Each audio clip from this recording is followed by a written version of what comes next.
આજે તો સુરત સિટીના ફેમસ ફૂટપાથ ઉપર પરોઠા ખાવા માટે ગયા હતા। વાત એમ છે કે સવારના બધા ઘરના કામમાં લાગ્યા હતા। સોનલ કચરા પોતા, મમ્મી સવારનું શિરામણ કરતા હતા અને પપ્પા રાહ જોતા હતા। હું અહીંયા ઋષિવને રમાડતી હતી। ઋષિવના ઢીંગલો છે ને ખૂબ જ ગમે। બપોરા કરી લીધા અને રોંઢાનો ટાઈમ થતાં દૂધી પડી હતી તો દૂધીનો હલવો બનાવવાનું નક્કી કર્યું। તમે દૂધીની છાલ કાઢીને છીણી નાખી। અહીં મમ્મીએ દૂધીનો રસ કાઢી નાખ્યો અને પછી સોનલ છે તે દૂધીનો હલવો બનાવવા લાગી।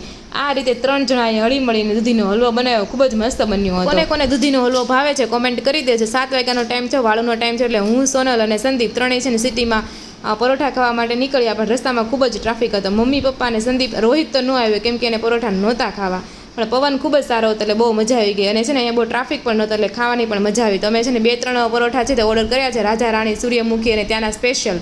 તમને કયા કયા પરોઠા ભાવે છે એ પણ જરૂરથી કોમેન્ટ કરી દેજો, એટલે નેક્સ્ટ ટાઈમ અમે છે ને ટ્રાય કરીએ।